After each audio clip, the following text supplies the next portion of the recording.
Olá, pessoal, sejam muito bem-vindos ao nosso podcast que está sendo apresentado aqui pelo Graco Centro de Treinamentos. O pessoal que está nos acompanhando também pelo YouTube, pelo canal Graco SCA, sejam muito bem-vindos. Eu sou o Pedro, responsável pelo Centro de Treinamento da Graco no Brasil. E hoje a gente vai falar então sobre as bombas de dupla membrana, né, também conhecido como bombas de diafragma. Para trazer um conhecimento mais aprofundado sobre esse assunto, a gente está aqui com o Leonardo Faria, que é o nosso especialista na divisão de industrial, né, mais especificamente na linha de processos, e ele vai poder nos trazer aqui mais informações detalhadas sobre esse tipo de equipamento. Boa tarde, Leonardo. Como vai? Tudo bem? Boa tarde, Pedro. Tudo certo contigo? Vamos lá, vamos falar sobre bomba de diafragma. Acho que tem bastante coisa interessante aí para a gente discutir sobre esse equipamento hoje. Legal, perfeito.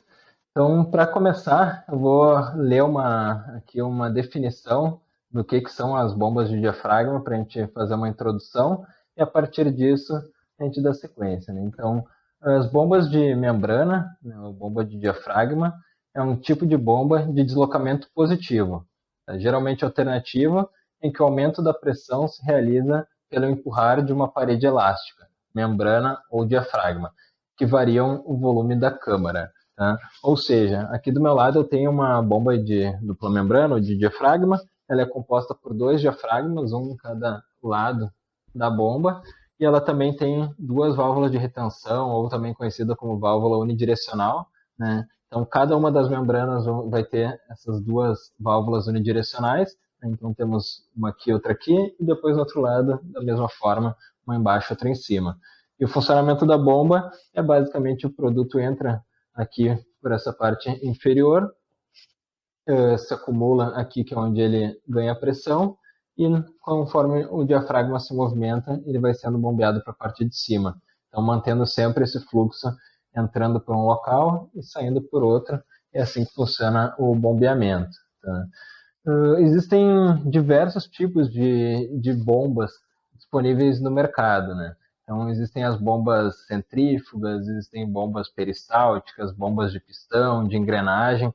Então, queria ver se o Leonardo aí consegue nos ajudar com essa questão, né? Qual é a diferença aqui das bombas de diafragma para as bombas, esses outros modelos de bomba aí, no caso, que existem aí no mercado, né? Não, bacana, Pedro. Eu diria, resumiria, a principal diferença, tá, em relação a outras tecnologias é que a bomba de duplo diafragma é uma bomba de funcionamento bastante simples, né? Ela tem um desenho aí com um número bastante reduzido de componentes, né? E um desenho sem selos mecânicos, ou seja, a vedação dela é feita pelo próprio diafragma, né? Que vai ser o componente que vai acabar bombeando o fluido. Tá? Então, essas características, e por ser um equipamento pneumático também, tornam ela muito versátil e à prova, vamos dizer assim, de erros. Né? Eu posso citar umas características mais evidentes, né? Ela é autoescorvante, então você consegue succionar um fluido sem que ela esteja necessariamente afogada. Ela tem uma característica muito interessante que sob pressão, né, ela estaciona, ou seja, se eventualmente eu fechar uma válvula, a jusante da bomba, não vai ter nenhum comprometimento para os componentes, né? Não vai quebrar nem nada disso. Ela simplesmente vai parar de ciclar, né, estacionando, como a gente diz. Tá? Como Legal. tu falou também a questão das válvulas de esfera, tá? Elas são bastante interessantes porque ela permite que tenha alguma presença de partículas, eventualmente, nesse fluido. Né? Então, algumas aplicações que a gente consegue lembrar aí, como na linha sanitária, eu tenho, por exemplo, mosto, ou no caso, frutas em conserva, onde eu não quero, né, degradar as características ou a granulometria desse fluido, eu posso utilizar uma bomba de duplo diafragma, então manter, né, essas partículas intactas, ou seja, né, esse bombeamento vai ser mais suave e não vai danificar, vamos dizer assim, cisalhar esse fluido. Legal, perfeito. Uma outra característica, agora, conforme você estava comentando, que eu me recordei, é a parte de compatibilidade química, né? Então, as bombas de duplo diafragma, elas possibilitam que a gente tenha composições em diversos materiais, né? A gente vai ter bombas de diafragma que a estrutura dela é feita de ferro fundido, algumas que a estrutura é feita de alumínio, outras que a estrutura é feita de materiais poliméricos, como polietileno, polipropileno e diversos outros tipos de materiais, né? Então, isso acaba sendo bem interessante, porque dependendo do tipo de produto que a gente vai estar bombeando, a gente vai necessitar de uma bomba que seja de um material específico, né, para que esse material ele não reaja quimicamente com o produto que está sendo bombeado. Né? Então, também para trazer mais exemplos aqui, dentro da própria indústria farmacêutica ou indústria química em geral, quando a gente tem que bombear um produto que é extremamente ácido, um produto que é extremamente alcalino, né, a gente vai ter que escolher um material que vai da região úmida da bomba, que a gente chama que é a região onde o líquido entra em contato, né, com a bomba. Então, toda essa região úmida da bomba vai ter que ser composta por materiais que sejam compatíveis com esse produto que está sendo bombeado. Né? Por exemplo, se a gente fizesse uma escolha errada, né, e utilizasse uma bomba de alumínio para um processo com material com soda cáustica, né, que é um material extremamente alcalino, ele iria reagir com o material da bomba, né, iria degradar ela em pouquíssimo tempo. Né? Então, por isso, a importância de escolher principalmente bombas de materiais plásticos, né, que é o que é mais difícil de se encontrar nesses outros modelos de bomba aí que a gente comentou. Né? Perfeito, perfeito. Eu acho que adicionando o Uhum. que tu falou, Pedro, um dos diferenciais da Graco é isso, é você ter essa grande gama, né, de materiais de qualidade para comporem a construção mecânica do equipamento.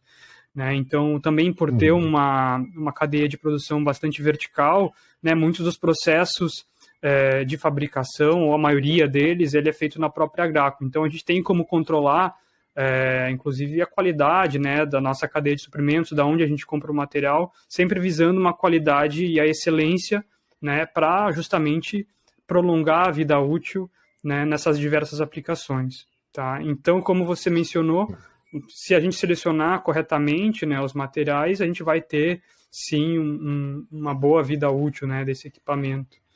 Tá? Uhum. Então, Perfeito. Eu me lembrei agora também outras características, né, diferenças entre bombas de material metálico na parte externa e bombas de material plástico na parte externa, sim, né? Como a gente comentou, é importante que exista essa compatibilidade química em toda a parte úmida do processo, né? Então, o líquido que vai estar entrando, que vai estar sendo bombeado, tem que ser compatível com o material da bomba, mas também o local onde a bomba vai ser instalada é algo relevante, claro. né? Então, se a gente tem uma bomba que ela vai ficar numa área externa, que pegue bastante radiação solar, por exemplo, é interessante usar bombas preferencialmente de materiais metálicos, né? Que muitas vezes os materiais poliméricos eles acabam se degradando com a radiação solar, Uhum. incidindo diretamente nas bombas, né? Então esse também é um ponto bem relevante.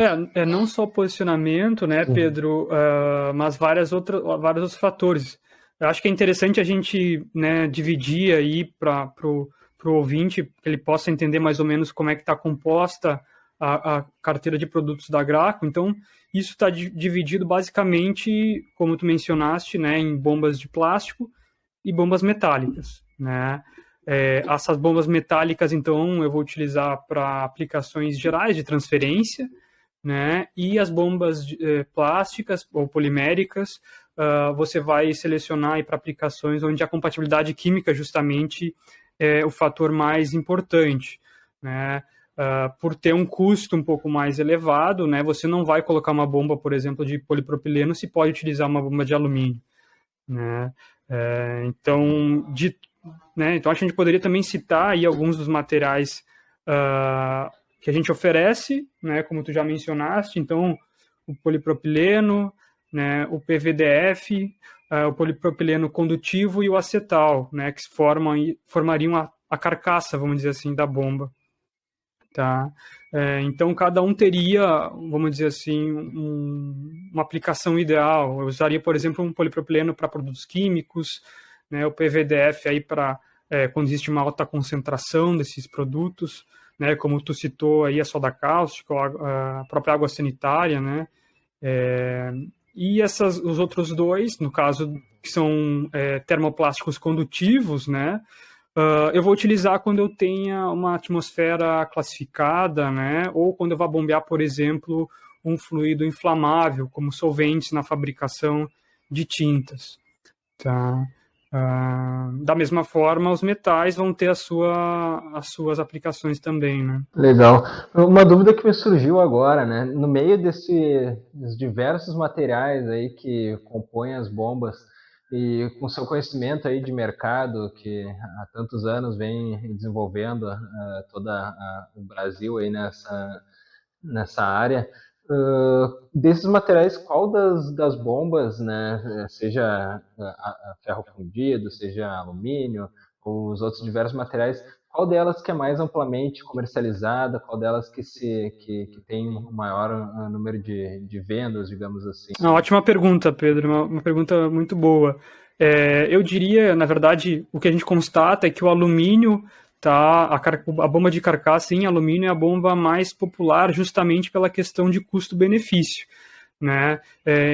Em aplicações de transferência em geral, por exemplo, para águas residuais, onde eu não tenha um produto químico em alta concentração ou mesmo uma porcentagem relevante desse produto, eu vou utilizar uma bomba mais barata, basicamente, né? Então, o alumínio ele me dá isso, né? Um material que ele é bastante resistente, principalmente à abrasão, tá? Então, quando eu olho para efluentes, né, a parte de descarte assim dos fluidos, é um material bastante interessante, tá? Eu diria que a grande maioria das bombas hoje no mercado são desse material, tá? Algo em torno aí de 80%, 90%. Bom, e com relação acho que a gente poderia começar a falar já agora sobre dimensionamento de bombas, né? Uhum, Então, quais são os dados que a gente precisa levantar, né, para poder escolher a bomba correta para aquela aplicação, né? uhum. No momento que a gente tem nossa fábrica ali instalada,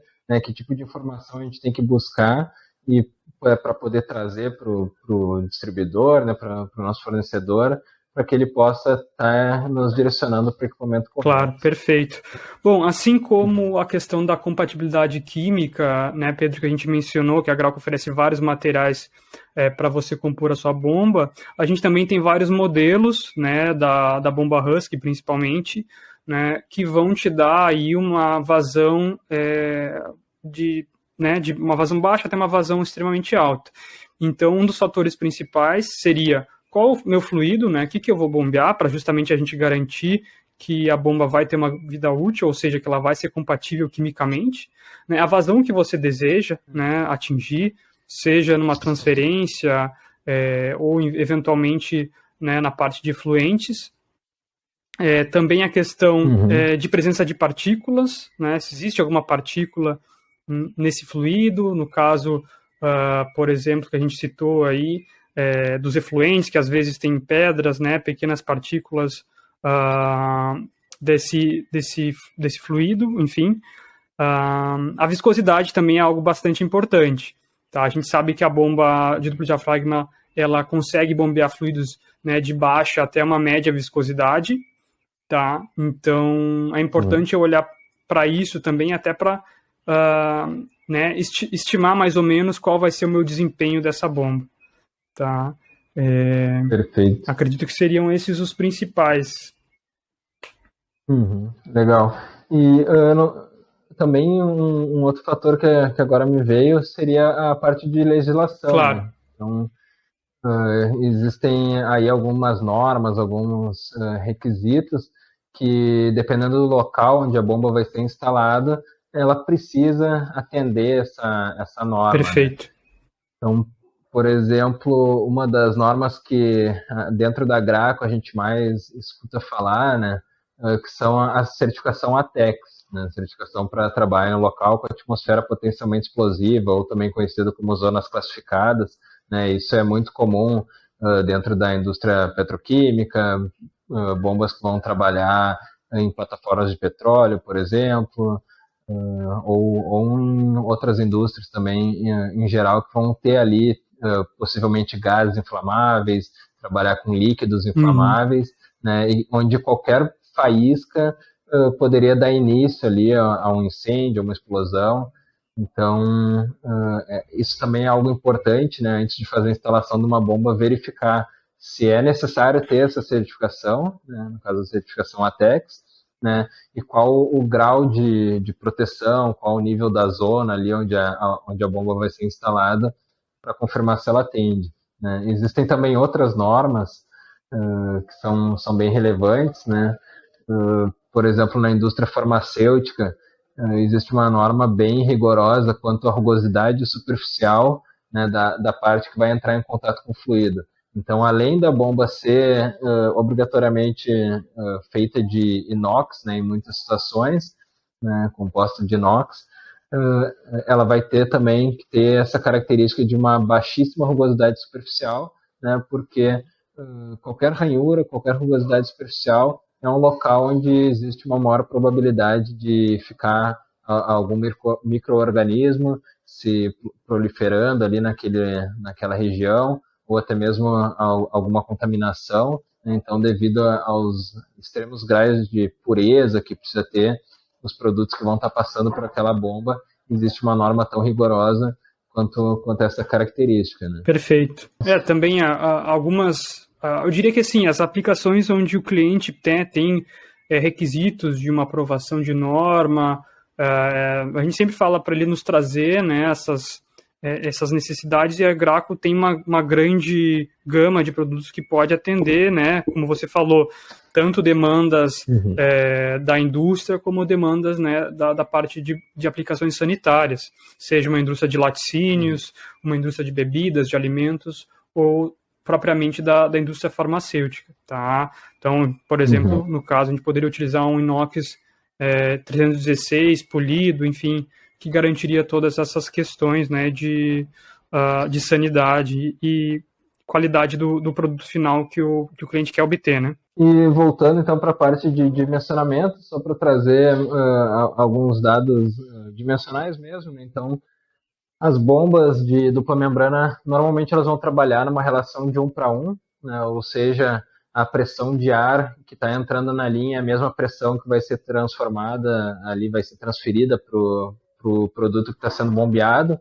Né? Então, se a gente trabalha aqui com uma linha, uma rede de ar comprimido, que seja 80 PSI, 100 PSI, né? Vai ser essa mesma pressão que vai estar sendo passada ali para o fluido. Né? E quanto às características de vazão da bomba, a gente tem diversos tamanhos de bomba, né? Então vai ter desde bombas que trabalham com vazões abaixo de 20 litros por minuto, né? Bombas menores, até bombas que superam 1.000 litros por minuto. Então é um leque bem grande aqui de possibilidades de vazão para esse tipo de equipamento. Acredito que a gente abordou aqui já todos os principais tópicos que a gente tinha planejado aqui para o nosso podcast. Se a gente teria mais algum tópico para ser falado?